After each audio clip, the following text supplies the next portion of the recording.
So anyway, I had tied her to this trunk, and there's this weird caterpillar thing, kind of crawling around, and she was like staring at it really intently, and I'm like, Ronnie, is it okay if she eats this? Because I don't want her to eat something like it's toxic.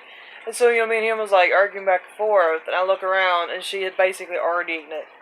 She was smacking her mouth like, yeah, that was pretty good. And yeah, it didn't kill her, so that's one good thing. And then there was the time that that we had her at what was it? It was that big convention that's at the Beckley Armory in Beckley, West Virginia, and this was last year, I believe.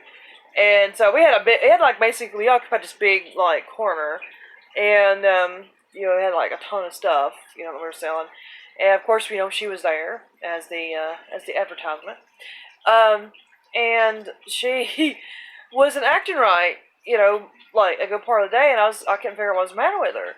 I was like, oh God, I hope she's not getting sick or if she's not upset, or something. And she wouldn't eat, and normally you get her little bugs out, and she's all about it. But yeah, and so I just basically set her down in front of one of the knife displays. We had like fantasy knives and daggers and and stuff like that. And she crawled up there on the display, took a big massive lizard dump, and then starts running around like, woo! She felt better. She was like, pawing at her bowl that, she knows that's where food goes, and looking at me like, and I'm just like, so now you're hungry. Okay.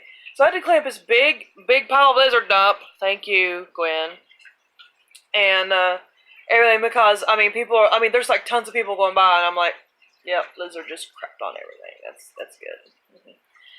And then there's a time she took a revenge dump on the dashboard of the Blazer, because we was in Princeton for a festival there, and that was on the street, and so it was always good and warm, and she was just like, wee, so she'd been having fun pretty much most of the day, but it took us a while to pack everything up, break everything down. So I had put her on the dashboard of the Blazer and forgot about her. And that dashboard got hot. It got like really hot, and she was not happy. And she took a big old dump on the dashboard. So we had to drive home with that mess. We cleaned it up, but yeah, still, big stinky lizard dump smell. So she's pulled some stunts. She's like, as far as reptiles go, really fun. She's a lot of fun, and you can see her, just chilling. Yeah. You're like super photogenic. Look at you. Look at you. Yes, you are. You're like really cute. She knows how to pose for pictures. That's for sure. We also took her to the Culture Fest in Mercer County last year, because we were there, during that big 4-day stint, and that was a lot of fun. And I basically just put an extra length on her leash and just let her run around the field, and she was eating crickets and like grasshoppers and stuff. And she went into our neighbor's tent. Basically there was the Coalfield Camp Creations. They basically like make figurines and artwork and stuff out of like coal and and resin. That's pretty cool. So she went into their tent and was like chasing bugs, and so like basically I just appear in the back of their tent like with no warning, and like me and the lizard, I picked her up, and they just kind of looked back at me like, what are you doing? I'm just like, it's all her fault. Lizards know no boundaries. Yeah, she's just been like a ton of fun, and kids love her. People want to have their picture made with her. Honestly, I considered charging money to like hold the lizard or like have their picture made with the lizard or whatever. Because I mean, I could probably make a lot of money at that. Because I mean, let's just face it, she's adorable. She is like the most adorable little girl. Um, so yeah, there's again, there's just some lizard tales to reminisce on. And the thing is, I've had to educate a lot of people on um, reptiles because people are asking me questions. Just like, does she bite? Is she mean? Like, what does she eat? And it's just like, she's a lizard, not an alien. I mean, she eats bugs and she eats salad and she eats fruits and various things. I mean, she's an omnivore. Um, they want to know if she lays eggs all the time. It's like, she's not a chicken. She's a lizard. Um, she is female, and bearded dragons are famous for being like super laid back and very personable reptiles. And no, she doesn't learn tricks or anything like that. She has learned to associate her name with getting food, so she does perk up. She has learned that the harness is not harmful. Me picking her up is not harmful. She actually does. I mean, they don't snuggle per se, but I mean, she does get and it's like a source of comfort and security, especially when my hair is down, and she'll like go and like just put her little head in my hair and everything, because again, it's like a source, I guess, of security.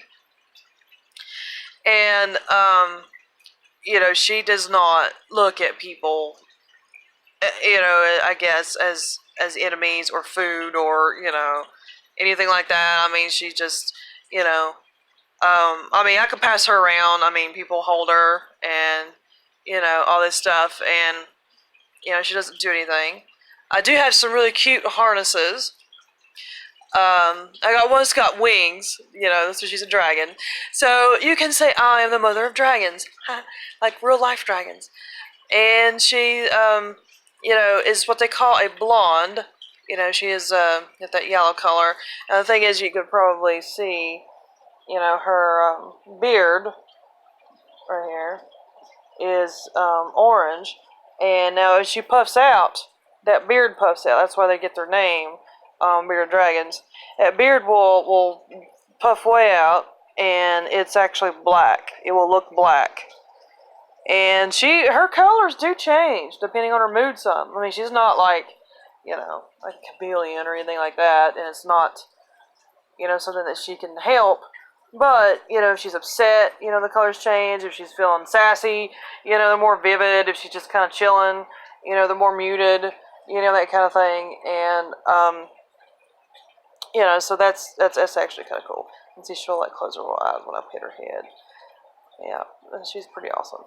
And she also, lizards, and also, reptiles, will shed their scales, shed their, and have new growth, underneath. And sometimes, this takes a bit of time. And she'll have, like, where you can tell it's kind of trying to slough off, and it's itchy. You can see her, like, digging, and stuff like that. And basically, I will peel the I guess, the top layer, that she's trying to shed. And so, I mean, there's been people who have called me and they ask me what I'm doing, and I'm like, I'm peeling my lizard. And they're like, is that some kind of euphemism? Or, like, is that an actual thing? I'm just like, yeah, I'm actually peeling this lizard. Okay? So, you're welcome. And because it gets itchy, when it's doing that. And, she doesn't exactly, really enjoy that. So she's gotten used to me, anytime she's shedding, just basically peeling that stuff off of her. She's gotten used to it. Because before she'd just be like, yeah, so that's kind of funny. So yeah, I'm telling all kinds of stories on you, Gwen. So anyways, we will, wrap this up, and I may be posting other stuff. Again, Ronnie always wanted to try to generate interest in reptiles because he loved them so much and felt that they were largely misunderstood, and to foster a sense of inquiry, to educate people, because I mean there's a lot of people I've never even seen most reptiles and grow up fearing snakes and reptiles and everything. So um, I do hope that when I take her around, it helps dispel a lot of fear and myth, and stuff about lizards. So I will see you guys later. And Gwen says bye.